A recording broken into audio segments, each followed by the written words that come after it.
estudiaran y que ese video se los iba a poner para que se ayudaran. Pero ustedes tienen la obligación de estudiar sí o sí, porque habíamos quedado que el día de hoy era el examen. La razón por la que yo hago los trabajos asincrónicos los miércoles no es porque no quiera darles clase. Para mí, créanme que es un descanso dar clases de mi trabajo administrativo. Me gusta mucho, no es un problema del cual yo me quiera deshacer. La situación aquí es que yo le pedí a la coordinación que me pusiera sus sesiones, sus clases después de las 4 de la tarde que yo salgo de la oficina. No les tengo que decir a ustedes ni les tengo que explicar la poca atención que a veces sucede de parte de la coordinación. Entonces, pese a que me dijeron a mí de, oigan, si alguien tiene problemas con horarios, díganme de una vez para yo hacer los horarios. Esa fue la cosa que nos pidió Vanessa.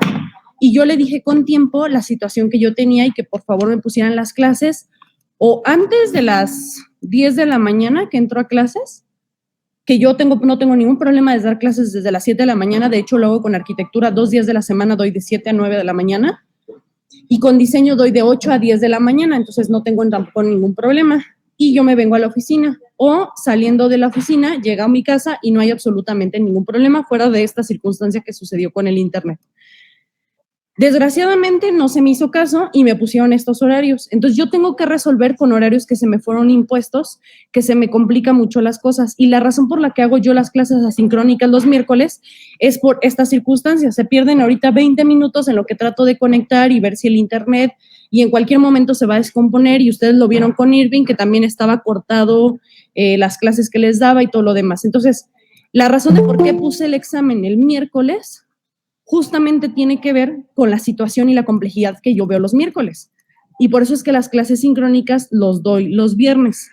El hecho de que haya sucedido esto, que sé que no es de todos, y sé que algunos de ustedes dijeron, sigamos adelante con el examen, pero yo lo que no quiero que suceda es una sensación de injusticia, como si yo no hubiera cumplido mi parte. Y sí, también lo hago porque acepto que yo no hice esa parte. Si algo sucede siempre conmigo, es que yo acepto mis culpabilidades cuando yo sé que hay responsabilidades con las que yo no termino de cumplir, ¿no? Entonces, bueno, está esa situación, una disculpa que no se haya hecho, pero creo que también ustedes tienen que asumir el hecho de que se les dijo que estudiaran porque el día de hoy había un examen. Y eso no lo pueden evitar y es para eso no hay pretexto alguno, porque lo que sucedió entonces, lo que yo percibo es que simple y sencillamente como no estuvo el video, pues la maestra no publicó el video, entonces yo creo que no va a ser el examen y ya, ¿no? Entonces, ahí creo que es parte de su responsabilidad y honestamente yo no estoy trabajando ni en ninguna secundaria ni en ninguna prepa para estar yo detrás de ustedes. O sea, creo que los trato al nivel en el que ustedes están estudiando y aparte los trato en el semestre en el que se encuentran, ¿no? Entonces, en ese nivel de responsabilidad, ustedes saben lo que hacen, no pienso hablar mucho más del tema. El examen se pone el día miércoles sin ningún pretexto y el día de hoy lo que vamos a hacer es un repaso rápido para que ustedes puedan tener como las herramientas de las cuales yo me había comprometido, ¿sale? Ahora, entonces ahora sí paso a mis presentaciones, insisto, a quien le quede el saco y lo que gusten admitir de esto, adelante y como ustedes lo quieran trabajar. No quiero recibir respuestas, no quiero tener ningún pretexto al respecto. Lo único que les pido es que hagamos ahorita un repaso rápido para que a ustedes les pueda servir y si estudiaron, pues bueno, seguramente no tendrán ningún problema con el examen ni el día de hoy, mucho menos el miércoles, el viernes. Y si no estudiaron, pues vamos, lo salvó la campana. Entonces vamos con el repaso. Cosas que me interesan primero son los conceptos básicos. Los conceptos básicos de microeconomía. ¿Recuerdan qué era la economía?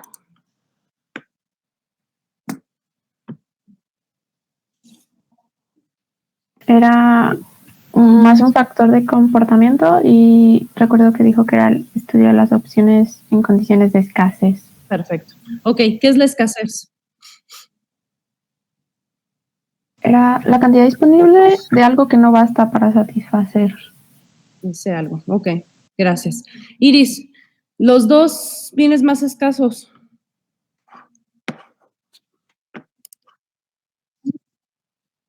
¿Ah? Dinero. Ok, y dinero, perfecto. Vale. Ahora, siguiente, había recursos, 4 tipos de recursos. Me voy a ir con alguien. Jimena, un tipo de recurso.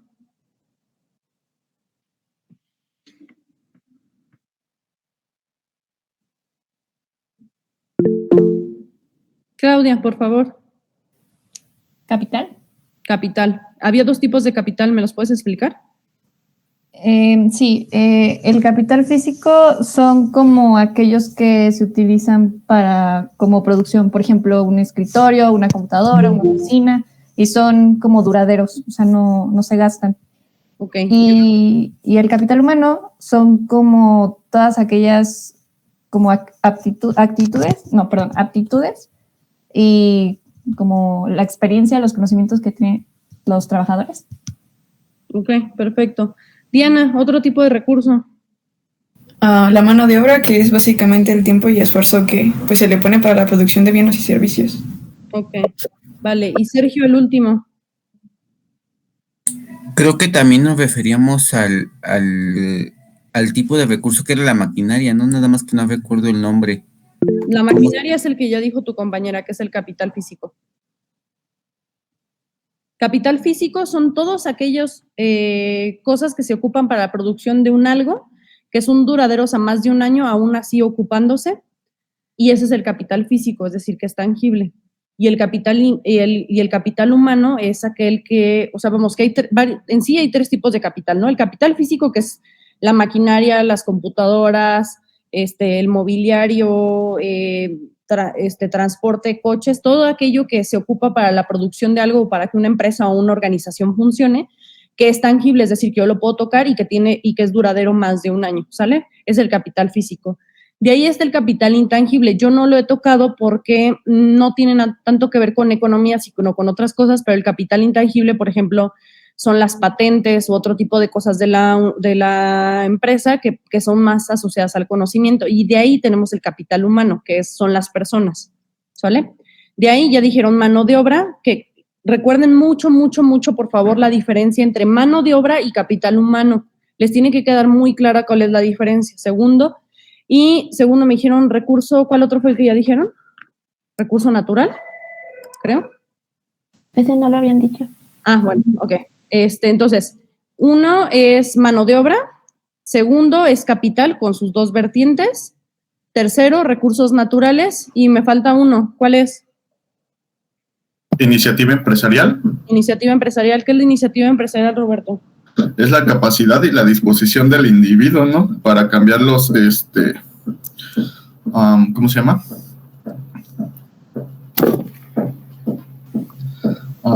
Se me fue la palabra. Para combinar los recursos. Combinar los recursos, cierto. Okay. Gracias, Wendy. Vale. Ok, y entonces hablábamos, por ejemplo, les puse algunos ejemplos. Les puse que cuál era la diferencia entre el tiempo del granjero mientras ara la tierra y cuál era la diferencia del granjero y su conocimiento sobre, por ejemplo, nutrir la tierra. ¿Pueden decirme cuál es la diferencia entre uno y otro? Adelante, ¿quién iba a hablar? Arar la tierra, que es el trabajo. Es mano de obra. Ok, ¿y el segundo? Capital humano. Vanessa, ¿qué otro ejemplo te acuerdas de la diferencia entre capital humano y mano de obra? Ejemplos claros, no recuerdo, pero sí recuerdo que nos dijo que la mano de obra tenía más que ver con el tiempo y la producción como tal de bienes y servicios. Y el capital humano más como las capacidades, las aptitudes, los conocimientos. Perfecto. Dime, Sergio. Bueno, yo lo que recuerdo que también nos comentó, por ejemplo, la mano de obra podríamos decir, trabajo básicamente físico de las personas, y el capital humano ya están vendiendo sus conocimientos, están vendiendo lo que saben o las aptitudes que tienen para ciertos procesos, para realizar un proceso. Entonces lo que te venden es lo que saben, más no lo que están haciendo. Ok, vale. Pasamos al siguiente tema, mercados, 3 tipos de mercados que existen. Es El financiero, el bienes y servicio y trabajo. Y trabajo, vale. Ok, ahora déjenme ver quién no ha participado. Karen, ¿me puedes decir los 3 agentes que conforman los 3 mercados?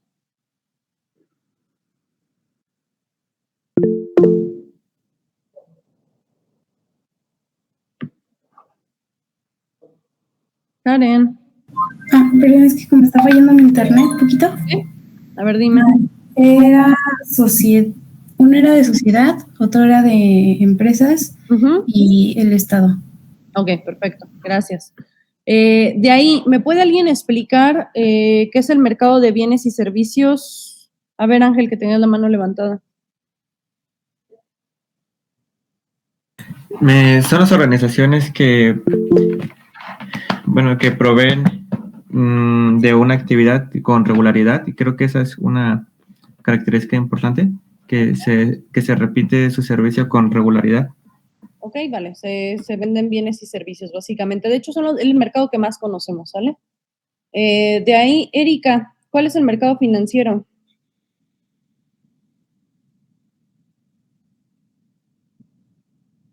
Pues ahí es donde vemos como, sería, bueno, más específicamente como de las inversiones. Ok. Y como tal, hay un capital de por medio, no sé, por ejemplo, los bancos, y ahí podemos incluir como, no sé, las criptomonedas y todo lo que tenga que ver con el movimiento de dinero propiamente. Ok. ¿Qué más había? ¿Del mercado financiero o el otro tipo de mercado? Mercado financiero todavía le falta poquito a tu compañera. Dijo que capital, inversiones. ¿Qué otra cosa nos hace falta ahí? Capital, inversiones y... se me fue. Divisas. Sí, divisas. Ok, vale. ¿Le explico qué son las divisas o así? No, está bien, déjalo así. Okay. Y siguiente, ¿cuál es el mercado del trabajo? El mercado del trabajo es cuando las personas ofrecen ciertos servicios, como por ejemplo, en este caso, bueno, como mano de obra, vamos a ponerlo así. Ajá. Por ejemplo, limpieza, Ok. no sé, contaduría, todo eso, ¿no? Para que quede claro, ¿cuál es la diferencia entre ser por ejemplo, un servicio de limpieza como los que se acercan con tu coche a limpiarlo? O sea, cuando tú lo dejas en un estacionamiento y que te dicen, ¿le limpiamos o le enceramos el coche? ¿Ese sería un servicio, parte del mercado de servicios, de productos y servicios, o sería parte del mercado del trabajo? De productos y servicios, porque en el mercado del trabajo son servicios que ya están como contratados. Es como una empresa. No tanto así, pero a ver, No ¿alguien tanto que lo tenga claro que le pueda ayudar a su compañero? A ver, dime, Iris.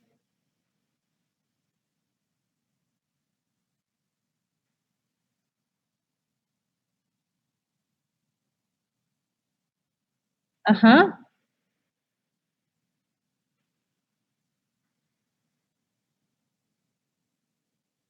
Pero en el trabajo también se paga. O sea, les voy a decir cuál es la diferencia, ¿sale? Cuando tú llegas con tu coche y te ofrecen el servicio de lavarte el coche, es una empresa, una organización o un agrupado de personas ofreciendo el producto o el servicio asociado al lavado de coches. Pero las personas que lavan los coches con la empresa, eso sería el mercado del trabajo. Esa es la gran diferencia. Cuando va directo a público, cuando va directo a cliente, a usuario final, estamos hablando de productos y servicios. Serían los empleadores, ¿no? Más que, por decirlo de alguna manera. Empleados. Ok, que prestan la mano de obra a cambio de un pago. Exacto. Entonces, por ejemplo, si ustedes llegan a trabajar en un hospital, por poner un ejemplo, cuando hablamos de mercado de servicios, es el hospital con las personas enfermas. Pero ustedes, siendo biomédicos del hospital, están en el mercado del trabajo con el hospital, ¿de acuerdo? ¿Todo claro? Todo claro, maestra. Va, ok. Entonces, me paso al tema que sigue. Siguiente, interdependencia y comercio. ¿Qué es la interdependencia? Adelante, Erika. Es el comercio entre, pues, como diferentes empresas entre ellas para ir como que ellos mismos, o sea, la competencia de ellos va definiendo los precios en el mercado. ¿Alguien más? Porque hace falta algo ahí. También les dije que interdependencia tenía que ver con los individuos. Para que sepan de qué estoy hablando cuando vimos el ejemplo del agricultor y el carnicero. Es cuando los individuos comercian entre sí, más que nada. Cuando los individuos comercian entre sí, por tanto, generan redes de interdependencia para poder conseguir lo que necesitan. ¿Sí? De ahí, ¿me puede alguien explicar en ese tema cuál es la diferencia entre ventaja absoluta y ventaja comparativa?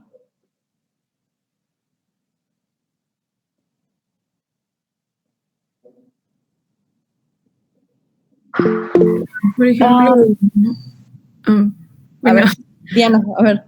Por ejemplo, en ventaja absoluta es, por ejemplo, yo soy buena haciendo como un buen de cosas, pero tal vez, o sea, no sé, soy buena como pintando y cantando, pero digamos que esa es como mi ventaja absoluta, ¿no? Pero en comparación como con alguien, yo le dedico tiempo a las dos, pero hay alguien que solo le dedica tiempo a dibujar, ¿no? Ajá. Entonces él tiene ventaja comparativa sobre de mí. Bueno, un ejemplo.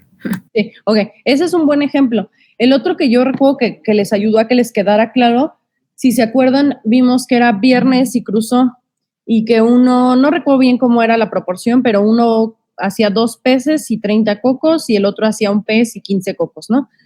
Y que cuando hacíamos la comparativa nos dábamos cuenta de que obviamente uno, que era 2 peces y 30 cocos, pues en ventaja absoluta pues hacía mucho más, ¿no? Con el mismo tiempo. O sea, con la misma jornada laboral producía el doble de la cantidad que cruzó, ¿no? O que viernes, no recuerdo bien. Pero bueno, producía el doble de la cantidad en esa jornada. Esa es la ventaja absoluta, el que parece que tiene como, hace más de todo y que parece que tiene ventaja en todo y que parece muy bueno para muchas cosas, ¿no? Y la ventaja comparativa era cuando sacábamos cuánto equivale un pez con respecto a los cocos. O sea, es decir, si yo en una jornada saco 2 peces o en una hora saco 2 peces o bajo 30 cocos, cada pez tiene el valor de 15 cocos, porque son o 2 peces o 30 cocos. Por tanto, cada pez va a valer la mitad, que son 15, ¿sale? Y entonces, cuando hacíamos la comparativa de la otra persona, aunque él pescaba menos y bajaba menos cocos, para él un pez en realidad le costaba solo 10 cocos. Entonces, él tiene ventaja comparativa en la pesca, porque a lo que renuncia es menos, por tanto, se debería de especializar en la pesca. ¿Sale? ¿Queda claro ya con eso? Sí. Ok, vale. Ahora, sale entonces el término de ventaja comparativa. De costo de oportunidad. ¿Se acuerdan cuál era el costo de oportunidad? Recuerdo que nos dijo que era más como sacrificar un poco por lo que quieres, por lo que quieres hacer. Ok, a ver, o dejar de hacer algo. Lo que pierdes por hacer algo, es decir, que de cierta manera gastas tus recursos para tener una mejor inversión en cierto tiempo. Sale. Entonces, básicamente es aquello a lo que renuncias con la toma de decisión de algo. O sea, pues les pongo un ejemplo. En cierto momento ustedes van a tener que decidir si o estudian una maestría, que son 2 años, o trabajan, ¿no? Y en cada una de esas decisiones va a tener una renuncia, va a tener un costo de oportunidad. Si yo me voy a la maestría, por ejemplo, gano unas cosas, pero pierdo otras, ¿no? Y si me voy al trabajo, gano unas cosas, pero pierdo otras. Entonces, cada una tiene su propio costo de oportunidad, ¿sale?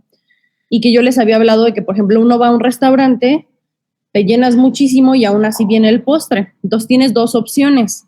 Te lo comes o lo dejas. Si te lo comes, el costo de oportunidad pues es un dolor de estómago. Pero si lo dejas, o sea, a cambio de no tener el dolor de estómago, el costo de oportunidad fue el precio del postre. ¿Claro? Sí, maestra. Sí, maestra. De acuerdo. ¿Alguna duda hasta aquí? No, hasta aquí todo bien. Todo bien. Okay. De ahí me paso, espérenme nada más tantito, déjenme paso un pizarrón. A ver si pizarro, sí.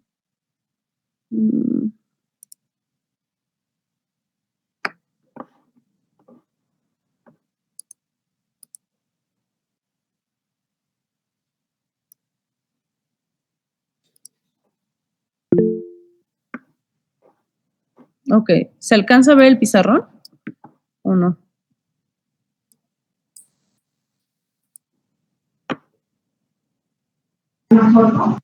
A ver, ¿ya ahora sí? Sí, ya sé. Vale. Entonces, de aquí es muy importante que recuerden, o sea, más allá de los términos, también es la parte del ejercicio.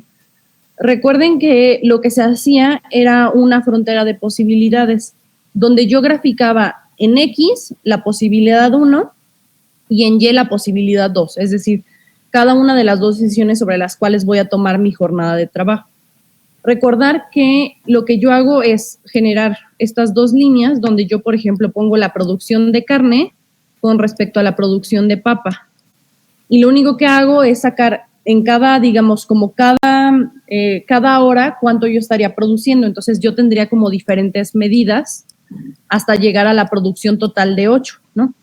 Y entonces si yo, por ejemplo, decido producir 0 papas y 100% de la jornada en carne, voy a tener un punto aquí. Y si yo decido producir 0 carne, pero completamente mi producción de papas, tengo otro punto aquí, ¿no? Esto me va a generar una frontera de posibilidades, es decir, que sin importar cómo yo divida mi jornada, es decir, 1 hora y 6 horas a otro bien, 7 horas, 7 horas y 1 hora a otro bien, o 6 horas y 2 horas a otro bien, o 4 horas a un bien y 4 horas a otro, yo voy a tener, nunca voy a salir de este punto, o sea, es decir, siempre voy a tener diferentes tipos de combinaciones que nunca van a salir de esta frontera de posibilidades, ¿sale? Teniendo como punto medio esta parte de aquí. Entonces, yo lo que tengo que hacer es, si recuerdan, o sea, no me da chance de verlo por completo, pero si recuerdan, se tiene que sacar como la tabla de 1 hora, 2 horas, 3 horas, 4, 5, etcétera, y de ahí graficar sobre esta cosa de aquí, ¿no? Después de ahí, no les puse un ejercicio completo de esto, porque si recuerdan el ejercicio que hicimos, se saca un costo de mercado, ¿no? Por ejemplo, creo que en ese entonces quedó 1:3, que era 5 kilos de papa equivalen a, no, 5 kilos de carne equivalen a 15 kilos de papa. Y entonces las dos personas llegaban a comerciar al mercado y entonces después de su comercio y dependiendo de su variación de producción, ya era lo que ellos consumían al final. ¿Se acuerdan de eso? Y que sacábamos los diferentes puntos y veíamos cuál era el punto que le convenía a cada quien. ¿Ya se acordaron de eso? Sí, maestra. Ok. Ese ejercicio, según yo, o sea, se los encargué y según yo está allá arriba para que le echen como una revisada, pero solo recuerden que está ahí. ¿Qué me importa para el examen en específico? Espérenme tantito, a ver cuál es el que les puse. Porque de todas maneras, voy a tener que cambiar la versión del examen, pero bueno, espérenme tantito.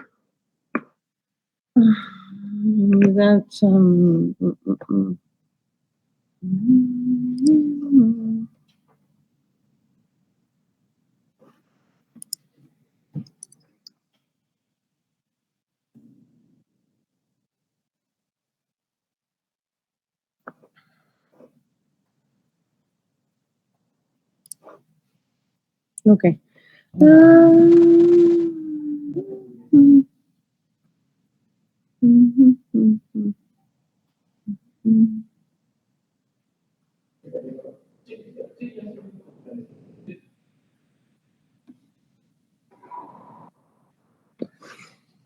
Ok, les pongo un ejemplo sobre todo asociado a costo de oportunidad, en el cual les digo, esta persona puede hacer esto o puede hacer esto. Si hace esto, cuesta esto, y si hace esto, aquello, cuesta lo otro. A diferencia del ejercicio que es más complejo que ustedes hicieron de tener 2 personas con sus 2 diferentes fronteras de posibilidades y después comerciar, lo único es un ejemplo de una sola persona con una sola gráfica donde le dicen ustedes cuál es la opción que más le conviene, o sea, cuáles estos puntos de posibilidades es la que aquellas que más le conviene. Yo les recomiendo darle una revisada a esto para que quede claro, ¿vale? Y espérenme tantito, déjenme ver si me hace falta algo más que mencionar ahí, fuera de lo que ustedes tengan que hacer.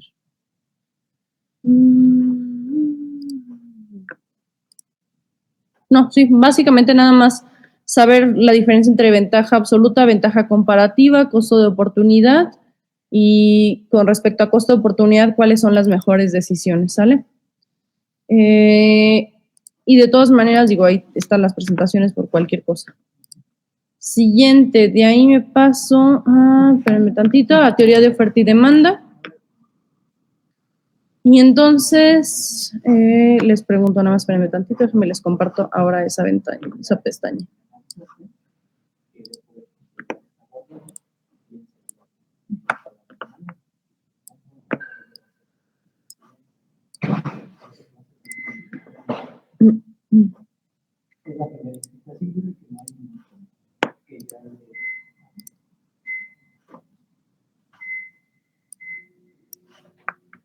Vale, ok, bueno, ya vimos esta parte de los mercados, los 3 tipos de mercados, y pues de preguntarles aquí, pues que ustedes tienen que recordar, ¿cuál es la diferencia entre ofertante y demandante? El que oferta vende y el que manda compra. Ok. ¿Se acuerdan cuál era la definición de mercado? Pues el lugar en donde ofertantes y demandantes interactúan y donde los precios se estipulan, básicamente. De los precios, ¿qué, perdón? ¿Qué dijiste al final? Pues se estipulan, dije así, pero bueno, se concretan, pues. Se determinan. Ok, vale. Después de ahí, bueno, recordarles aquí, por ejemplo, vienen sus servicios, ¿cuáles son? Financieros y mercado laboral. De ahí, bueno, aquí está todo esto para que igual echen una pasada y que les quede muy claro cuando hablamos de mercados de salud. Cuando hablamos del mercado de la salud, el mercado de la salud intersecta básicamente en los 3 mercados. Hay servicios de salud y hay productos de salud. Y yo les comentaba mucho que el mercado de la salud, hablando de productos y servicios específicamente, puede ser muy corto o muy amplio dependiendo de cuál sea la concepción de cada quien, ¿no? Hay mercados de la salud, por ejemplo, que solo consideran que los hospitales, consultorios y fisioterapeutas, odontólogos, o sea, como las personas profesionistas, nutriólogos, entran dentro de este lugar, pero habrá quien en el mercado de la salud considere también a los gimnasios, ¿no?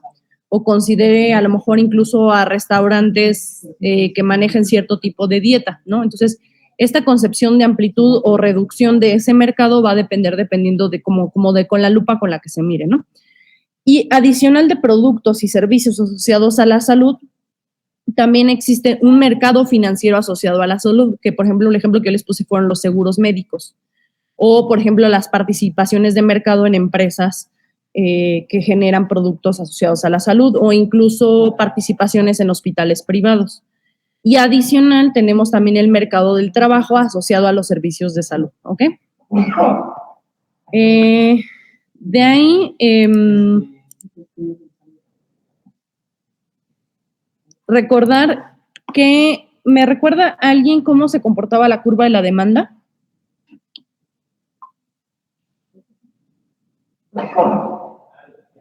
Gracias.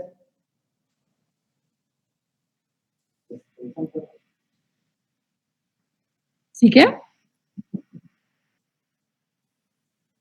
Ok. Si el precio sube, los compradores van a tender a reducir la compra, ¿sale? Entonces, recordar, yo les recomiendo graficar con esta idea la curva para que no porque a veces me dicen, es que la curva de la demanda es hacia la derecha.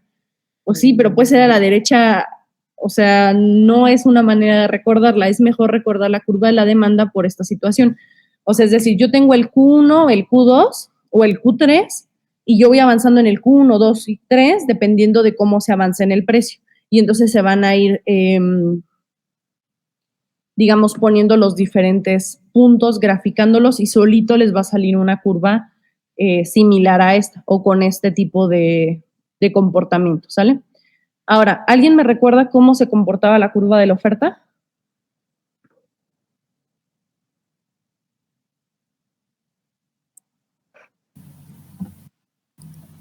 Si la oferta aumenta, la demanda disminuye.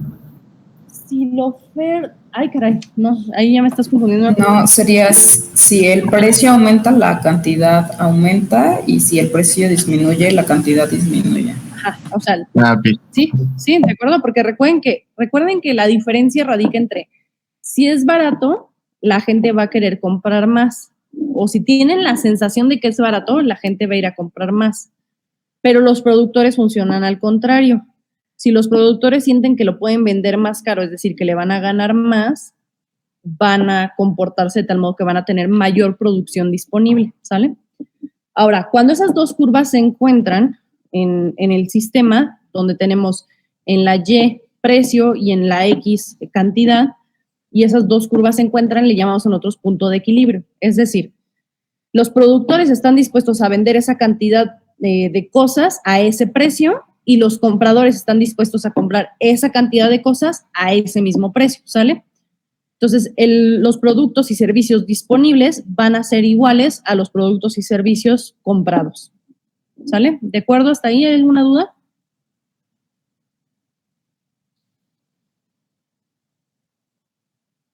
No, maestra, todo bien. Creo que no, maestra. Todo bien. Ok, siguiente. Antes de pasar a la parte de los desplazamientos, me gustaría que me recordaran cuál es la diferencia entre un bien complementario. ¿Alguien por acá que me diga qué es un bien complementario? A ver, Claudia. Bueno, un bien complementario es, pues, aquel como que complementa a otra cosa. Y recuerdo mucho de su ejemplo de los hotcakes, que pues, si comprabas hotcakes, pues por consecuente tenías que comprar el chocolate que le ibas a untar, o la lechera, o la miel, o así. Se complementaba. Recuerden que cuando está el 3x2 en la Mega, o ¿cómo se llama? Ahora se llama verano naranja o no sé qué, o el julio regalado, o como sea que nosotros le llamemos, pues la gente compra desmesuradamente cosas más allá de las que necesita, ¿no? Entonces termina con 3 bolsas de harina para hotcakes y después se pregunta, ¿y con qué carajos me lo voy a comer, no? Entonces regresa y compra miel, cajeta, etcétera, etcétera. Por tanto, son productos complementarios, ¿ok? De ahí, Ángel, que tienes la mano arriba, ¿cuáles son los productos sustitutos? Los que el comprador puede elegir si comprar uno o el otro, normalmente son competencia. ¿Ok? Vale, perfecto.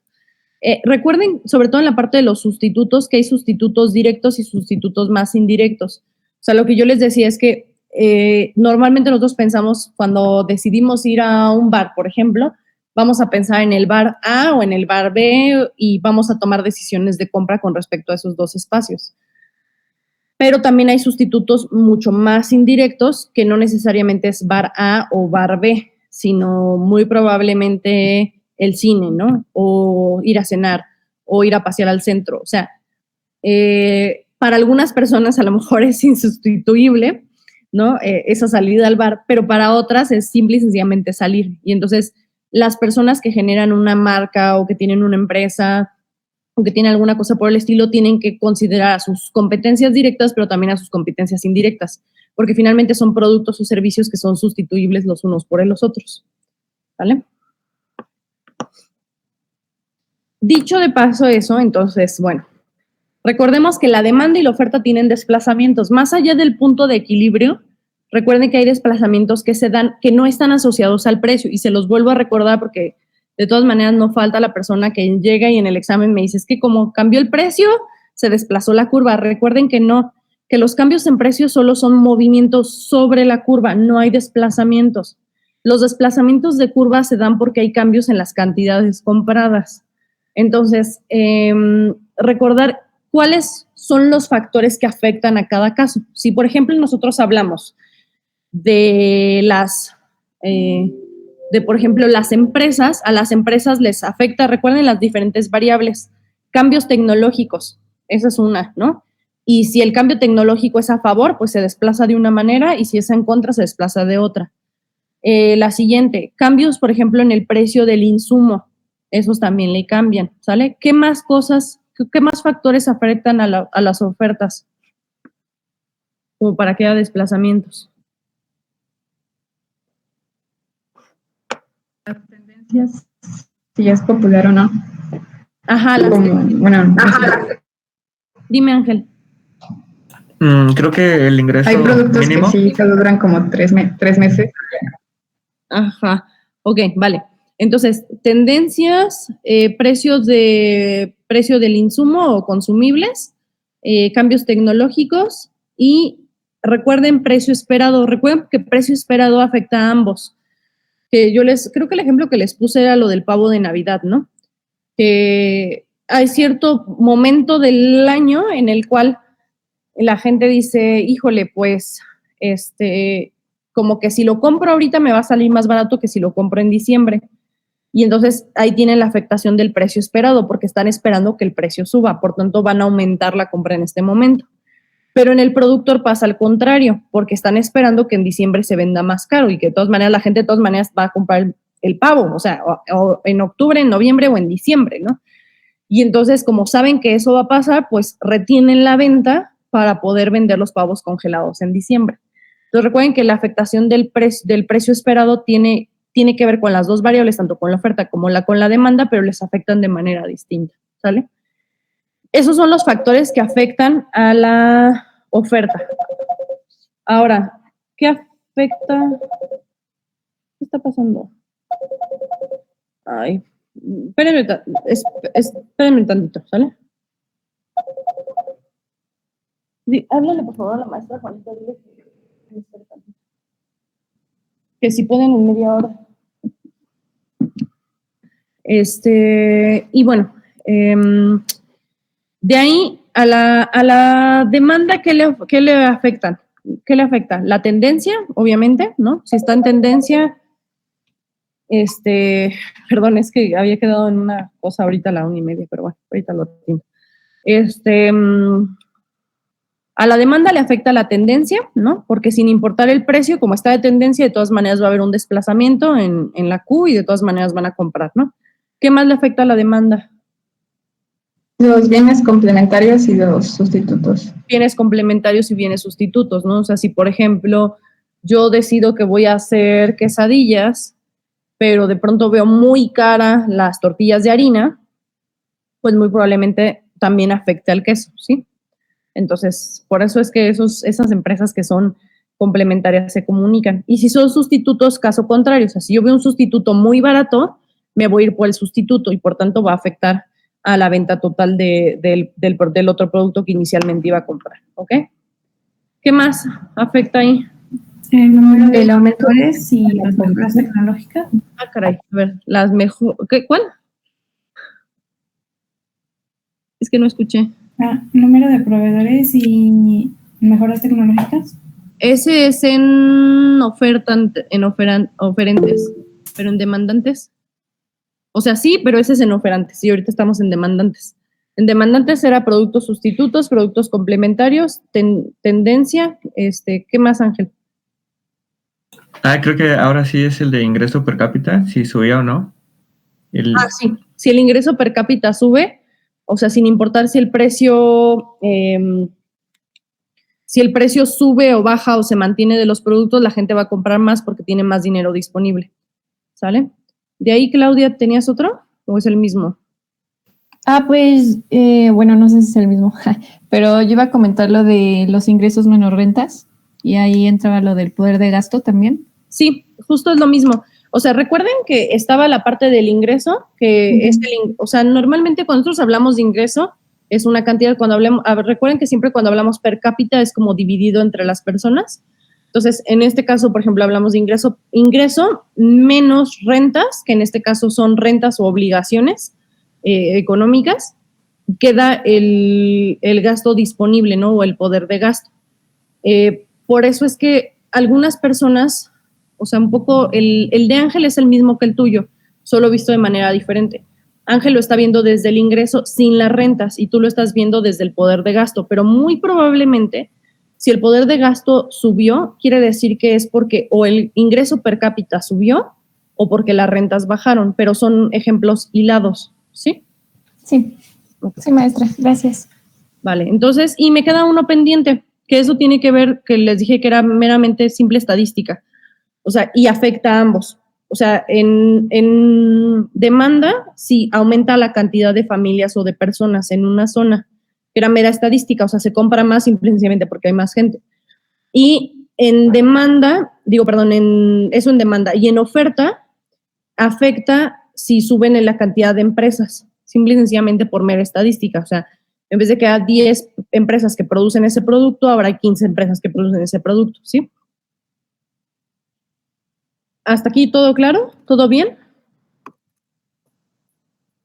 Maestra, entonces, o sea, los de demanda sí, ¿no? Los factores, pero entonces es que, bueno, no sé, yo tengo anotado en mis notas que, por ejemplo, que si baja el costo de producción en la oferta, hay un desplazamiento.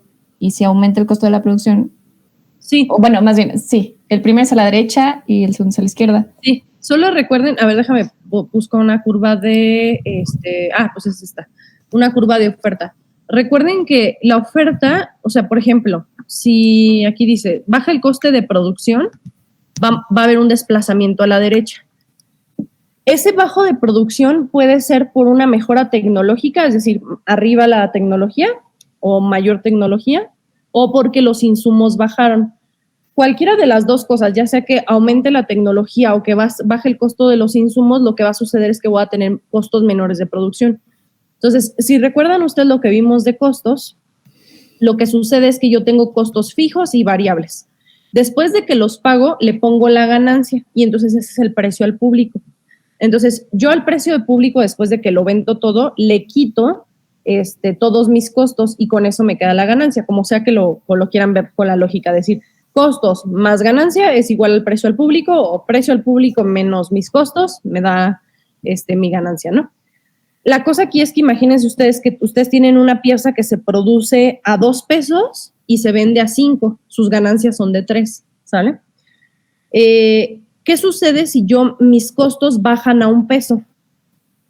Pues la ganancia ya ahora es de 4. Que gano, ¿sí? No importa si esa ganancia de 4 haya sido dada porque o bajaron mis insumos o subió mi tecnología o mi rapidez o mi curva de aprendizaje, o sea, que haya tenido yo una mejora tecnológica que me haya permitido reducir mis costos o que simplemente la materia prima sale más barata. Como yo ahora al producto le gano 4 pesos y no 3, estoy dispuesto a producir más o poner más producto disponible en el mercado porque me sale más barato producirlo, ¿sale? Entonces, por eso es que cuando yo tengo un bajo del costo de la producción, ya sea por tecnología o por insumos, el desplazamiento se da a la derecha. Sí. ¿Sí? Sí. Recuerden que está cantidad bajita y luego cantidad grandota. Sí. No tiene números, pero es Q1 y Q2, ¿sale?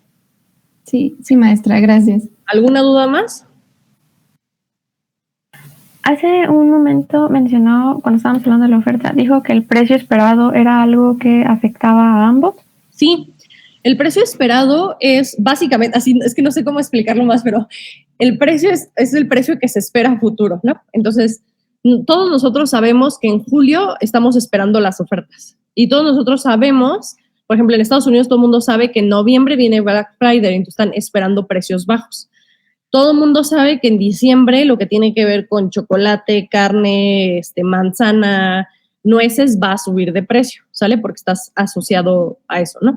Y todo el mundo sabe que se llega a cierta fecha y también los juguetes van a cambiar de precio, ¿no? Entonces, bueno, justamente eso a nosotros le llamaremos precio esperado, es como qué se espera en el futuro de los precios, pero eso afecta a ambos. Por eso les ponía yo el ejemplo del pavo. Porque a partir de cierta fecha, la gente que es prevenida va a comprarlo antes de que suban más de precio.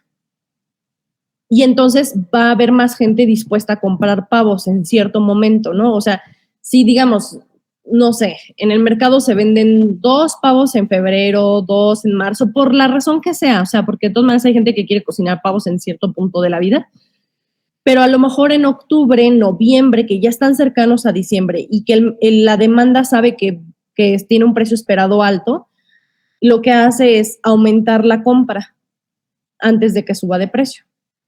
Eso es lo que le afecta a la demanda, pero a la oferta lo que le afecta es saber que en diciembre de todas maneras la gente va a estar como pollo sin cabeza y de todas maneras van a querer comprar un pavo. Entonces dicen, ¿para qué los vendo ahorita si los puedo vender en diciembre? Y entonces, mientras que la demanda quiere comprar más pavos, las empresas que venden pavos congelados van a retener la venta en mostrador esperándola en diciembre. Por eso les decía yo que el desplazamiento del precio esperado afecta a las dos variables, así como afecta el aumento de empresas disponibles o personas disponibles. La diferencia es que se desplaza de manera diferente dependiendo si el precio esperado es que sea alto, en la empresa va a pasar de una manera, y si el precio esperado es que se espera que sea alto, va a suceder en las personas de otra manera, ¿de acuerdo?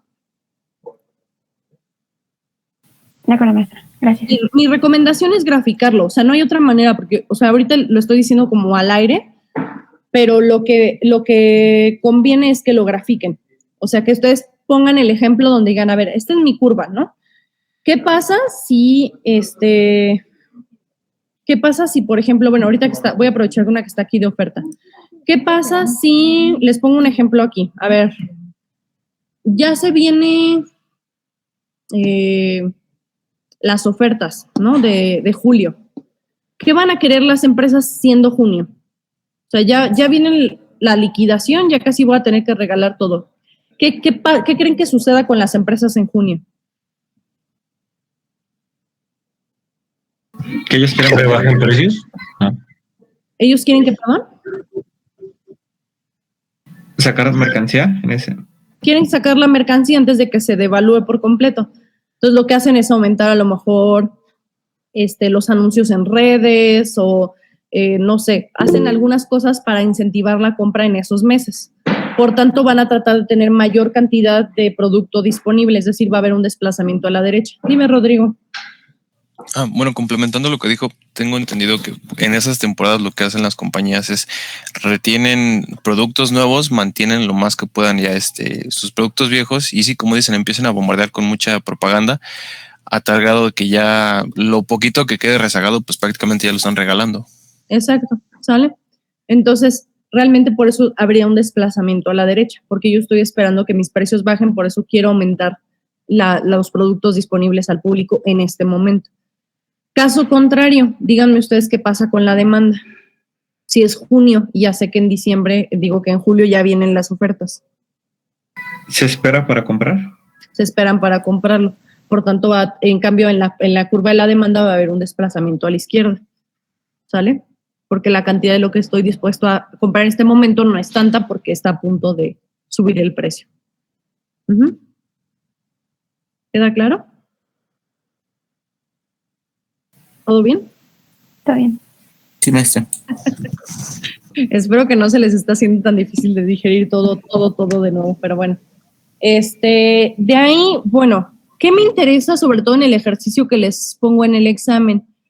Me interesa mucho que piensen muy bien. Básicamente lo que les hago es ponerles un ejercicio donde ustedes empiezan en un punto de equilibrio y de ahí va a haber diferentes desplazamientos. Dependiendo, les voy a decir, escenario A, sucede esto. Y entonces ustedes van a tener que decidir cuál curva se desplaza, o si ambas se desplazan, o si ninguna se desplaza. Y si se desplazan, ¿hacia dónde? ¿Derecha o izquierda? Y luego después les voy a poner escenario B. Y entonces, bueno, no escenario B, sino más bien segunda cosa que sucede, ¿sale? Porque escenario B sucedería como que o eliges el A o el B. No. Más bien, pasa el escenario A y después pasa el escenario B y después pasa el escenario C. Entonces, yo tengo el escenario A y suceden tales cosas. Después tengo lo que sucede en el escenario B inmediatamente y ustedes tienen que definir, por ejemplo, si una curva se desplazó a la derecha y de nuevo el escenario B me dice que tiene que haber un desplazamiento a la derecha, entonces no se desplaza desde el origen, sino que ya hubo un desplazamiento del escenario A y va a tener un segundo desplazamiento del escenario B, ¿sale? Pero ustedes en cada punto, ya sea el paso 1, paso 2, paso 3, van a tener que decidir qué curvas se desplazan y hacia dónde se desplazan, ¿sale? Entonces, para que mi recomendación, o sea, hicieron el ejercicio de Khan Academy. Yo estoy segura de que habían ejercicios muy similares. Mi recomendación es que grafiquen un poco para que ustedes decidan cuándo se cambia una curva y cuándo se cambia la otra. ¿Y qué pasa si se desplaza solo una? Pues se genera un nuevo punto de equilibrio. Y si se desplazan las dos, se genera también un nuevo punto de equilibrio, pero en un lugar diferente. ¿Sale? Eso con respecto a oferta y demanda. Y bueno, creo que no me queda nada más pendiente ahí en oferta y demanda, entonces, espérenme tantito. Vimos también Porter, ¿verdad? ¿O no se acuerdan? Sí. Ok. ¿Recuerdan que eran las barreras de entrada y las barreras de salida?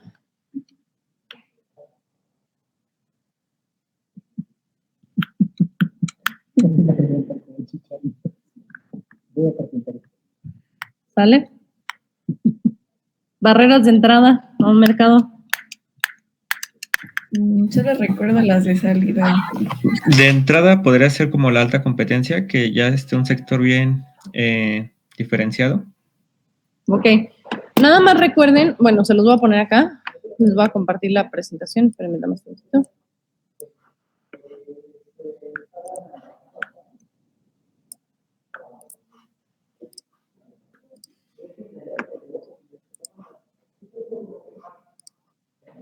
Ok. Modelo de las 5 fuerzas de Porter. Las barreras de entrada, recuerden que son aquellas que impiden que alguien entre por primera vez a un mercado. Esas barreras de entrada son aquí 5. Les recuerdo que está la presentación para si las quieren revisar.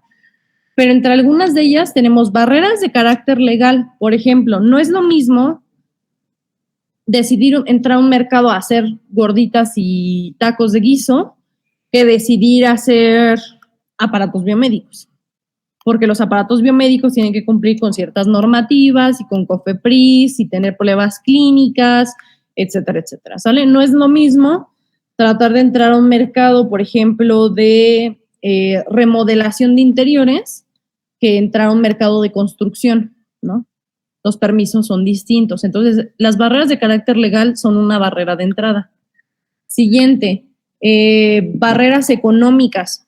O sea, es decir, ¿cuánto dinero tengo yo disponible para hacer aquello que yo quiero hacer? Diferenciación de producto. Esa es una cosa también súper importante. La diferenciación de producto es la relevancia, digamos, que tiene de, por ejemplo, qué tan diferenciado va a ser mi producto con respecto a los ya existentes en el mercado. Y necesidades de capital. O sea, recuerden que una cosa son las de, recuerden cuál es la diferencia entre economía y capital. O sea, economía yo hablo de una cantidad, digamos, o de cierta escasez y las cosas que se pueden manejar con respecto a eso. Y cuando hablo de capital, hablo ya de cosas disponibles. Entonces, cuando hablo yo de disponibilidad de capital, estoy hablando de cuántas mesas, escritorios, sillas, maquinaria y personas debo de contratar. Mientras que a lo mejor las económicas están más asociadas a las inversiones, que sí se pueden utilizar para comprar estas cosas, pero también que solventan los negocios. O sea, por ejemplo, cuando hay una muy buena propuesta para un inversionista, el inversionista puede incluso soportar las pérdidas 1 año, 2 años, 3 años, y eso tiene que ver con las barreras económicas, ¿sale? Ahora, barreras de salida.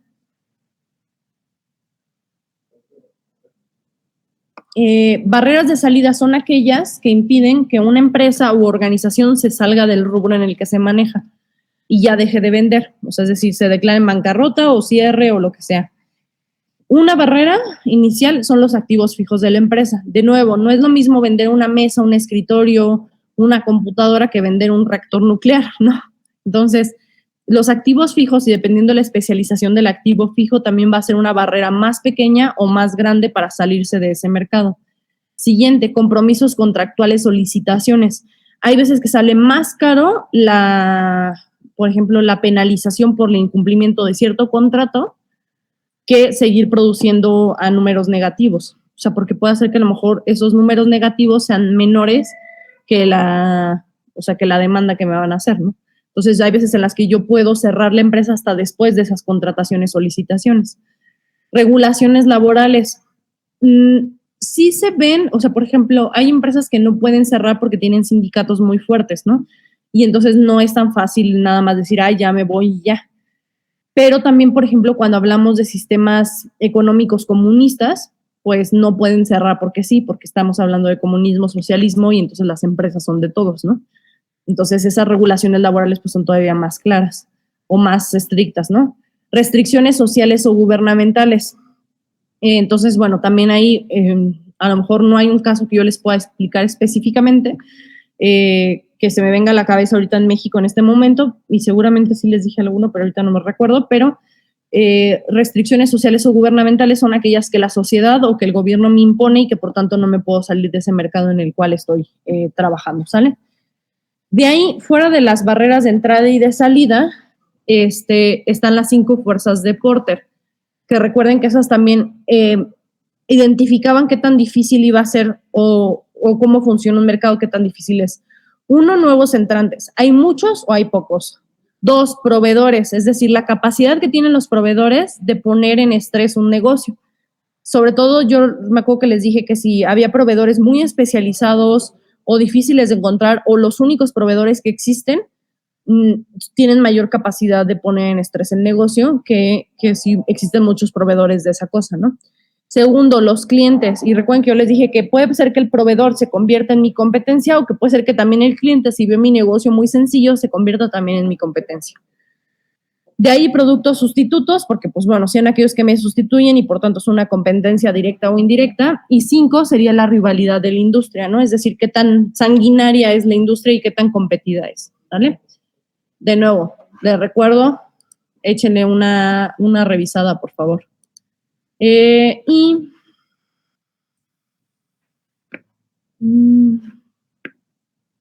otra cosa me interesa? Necesito, de hecho ahorita, una disculpa y sí, ya tenía esta cita planeada.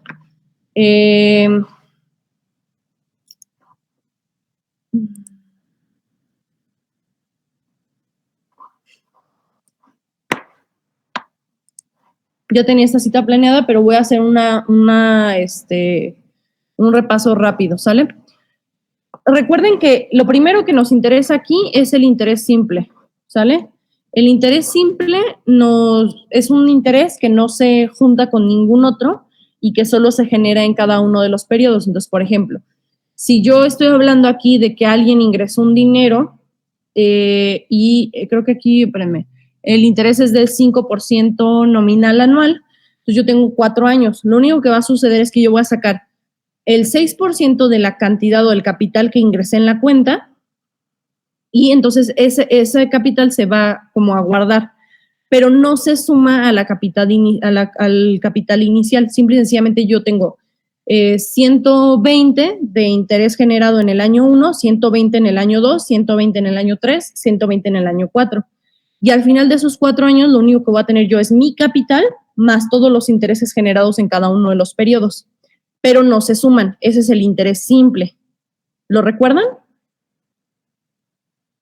Sí, maestra. Sí, maestra. Yo así confío en que son ingenieros y en que esta parte debía de ser la más... Que salen las cuentas. Que le salen las... Sí, no, oigan, es que no. Y luego después me pasa cuando... Bueno, no me tocó darles esta clase yo a ustedes, pero me pasa cuando la doy que de pronto les digo, a ver, 2,000 por 3, ¿no? Y así como que no sé, están acostumbrados a ver el cálculo así muy complejo que dicen, seguro hay un truco detrás de esto, ¿no? Y entonces se hacen bolas ustedes.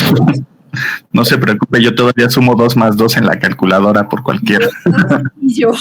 Es muy sencillo, los intereses simples son muy sencillos, nada más es sacar el porcentaje de cada periodo, no se suman al capital inicial y nada más al final de los periodos tengo todos esos intereses individuales sumados al capital inicial, ¿vale?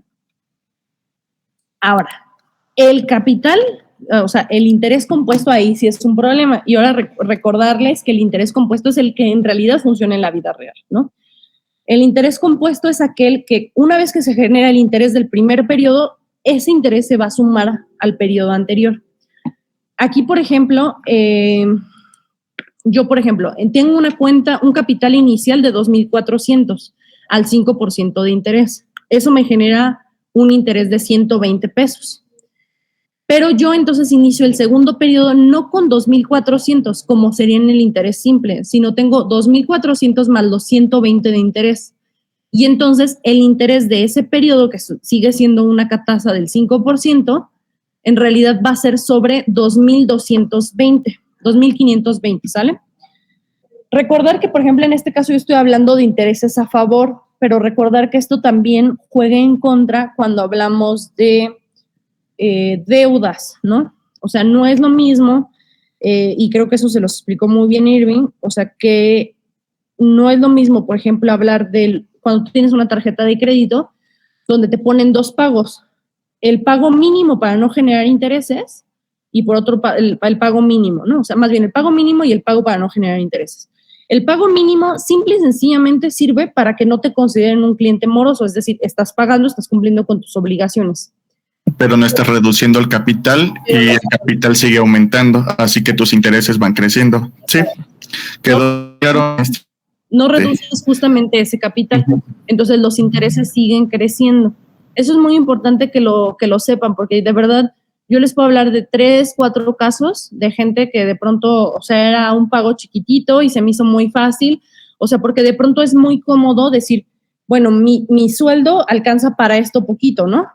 Me dan una tarjeta de crédito y entonces siento que puedo adquirir más, pero la tarjeta de crédito es dinero prestado y no conviene que esta tarjeta de crédito supere tu poder de adquisición, o sea, justo tu poder de gasto, porque entonces estarías viviendo de prestado todo el tiempo. Entonces se seguirían generando intereses sobre esas cosas, ¿sale? Entonces yo les recomiendo aquí, les voy a compartir esta diapositiva para que igual la puedan tener. Y bueno, aquí ustedes se pueden dar cuenta de que está tanto, la manera de resolver estas cosas puede ser desde hacer todos los números y hacer aquí como el periodo 1, el 2 o el 3, o utilizar la fórmula, ¿no? Que aquí está pues bien separada y que ustedes ya pueden poner directamente, por ejemplo, el valor final, que es lo que a mí me interesa saber porque es el valor final al final de, o sea, yo sé que parece redundante, pero el valor final al final de los 4 periodos. Y entonces lo que tengo yo, espérenme tantito, estoy en esta parte de aquí. Lo que yo tengo es un valor presente, que es el valor inicial, básicamente, que son los 2,400, que multiplican a 1 más R, que R es la tasa de interés, que sería entonces 1 más 0.05. Importante aquí, sé que parece así como de básico para ustedes de ingeniería, lo sé, pero todavía hay gente que me pone 1 más 0.5. 0.5 es el 50% de interés, es 0.05. Entonces, quiero evitarme como los errores así sencillos, ¿sale? Entonces sería 1 más la tasa de interés que elevado a la n, que en este caso la n son los periodos con los que vamos a estar trabajando, ¿sale? Cosa que me interesa que revisen en esto por el ejercicio que les puse.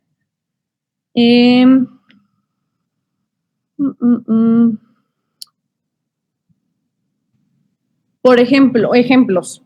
Alguien que debe de pagar una cantidad de dinero en 6 meses con un interés simple anual. ¿Qué pasa si paga una cantidad y luego después no termina la otra cantidad? ¿Cuánto deberá pagar después de un año más? Eso es como importante, esos remanentes. Siguiente, por ejemplo, ¿qué pasa si tal persona le pone un pagaré a otra persona por una cantidad a tantos años? Y importante, recuerden, así les pido que revisen a lo que se refería con interés convertible trimestral, ¿sí? Recuerden que todos los intereses y los tiempos deben de estar trabajando en los mismos, así como decimos, metros cuadrados no pueden unirse con metros y centímetros cúbicos no pueden trabajarse con decímetros cúbicos y todo tiene que estar en las mismas unidades. Lo mismo pasa con el dinero. Yo no puedo estar trabajando con periodos anuales en una cosa y con trimestrales, porque entonces tengo que convertir los trimestrales anuales o los anuales a trimestrales, ¿sale? Ok, entonces les pido que revisen muy bien eso, por favor. Y segundo, cuando hablamos de valor presente y de futuro, solo déjenme encontrar el ejemplo que puse de eso.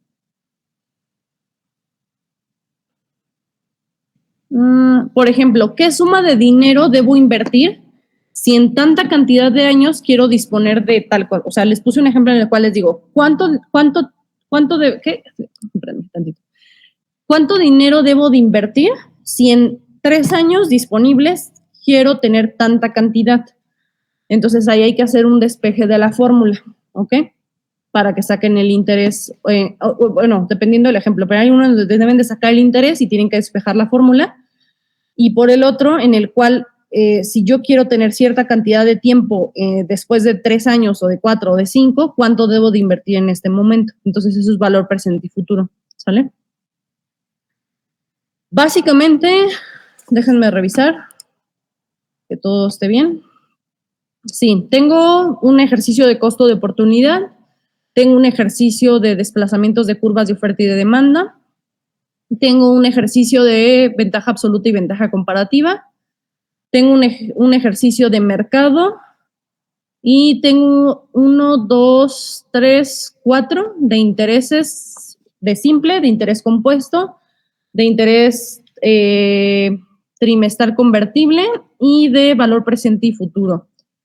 Y de costos, ya no se los quise hacer como muy pesado. De costos no tengo esto de, recuerden que habíamos visto costos fijos, costos variables, costos fijos promedio, costos variables promedio. Eso ya no se los puse porque la verdad creí que ya iba a ser demasiado. Pero sí tengo cosas asociadas a la teoría de costos, sobre todo ¿qué son los rendimientos marginales decrecientes? Y tengo también un ejercicio preguntas asociadas a rendimientos marginales decrecientes y a qué son, por ejemplo, justamente los costos marginales. Entonces, sobre todo en esa parte ya no les quise poner un ejercicio, pero tengo teoría como asociada a eso. Y pues sí, básicamente es eso. Y mi recomendación aquí es que de todas maneras le estudien. Si ya estudiaron, qué bueno. No creo que tengan mayor problema con las cosas. Me dio ahorita gusto ver que la mayoría responden bastante rápido, entonces creo que muchas cosas les quedan claras. También me conozco a los alumnos de biomédica, sé que algunos se merecían o a lo mejor es un poco de mala comunicación incluso de parte mía. Pero bueno, o sea, lo que les dije al inicio, tómelo quien lo considere y si hicieron todo lo correcto, pues ignoren mi regaño y ya no pasa absolutamente nada. Afortunadamente tardó en conectarse la computadora, entonces a su maestra le sirvió para respirar y contar hasta 100, porque sí estaba muy molesta. Pero bueno, ya, al menos ya pasó la parte del internet y les pido por favor que estudien, porque básicamente por los tiempos ya nada más vamos a tener el examen, ahí sí lo siento, es un examen oral de la segunda parte, que es toda la parte de gestión tecnológica. Entonces ese sí son 3 preguntas, se conectan y en ese momento les pregunto yo y ustedes lo tienen que responder, una cosa muy similar al ejercicio que acabamos de hacer ahorita, y un trabajo final con la parte de comportamiento organizacional. Esas son como sus 3 evaluaciones. Entonces, o sea, sí están sus tareas y eso, pero las 3 evaluaciones grandes son este examen, que es escrito, que es con un formulario de Google. Al igual que el día de hoy, se les va a publicar 5 minutos antes del inicio de la clase y se va a cerrar 5 minutos después de la clase. Entonces, tienen justo las 2 horas y media para contestarlo. Si alguien tiene problemas de conexión y cree que no va a subir a tiempo, recuerden lo que yo siempre les digo, más vale que me avisen a tiempo que después suene a pretexto, como lo que sucedió hoy. Entonces, si yo quedé en algo y les dije que se los iba a subir el fin de semana y pasa viernes, sábado, domingo y no subo nada y ustedes no me reclaman, híjole, pues ahí estamos mal, porque entonces lo que está sucediendo es que los dos estamos dando por sentado nada, ¿no? Entonces, traten de que no suene a pretexto después, o sea, mejor reclámenme a tiempo para que yo pueda atender las cosas. Yo no sabía que eso no se había publicado, o sea, recuerden que yo he estado con los problemas de inestabilidad del internet allá en casa. Bueno, y adicional a esa situación,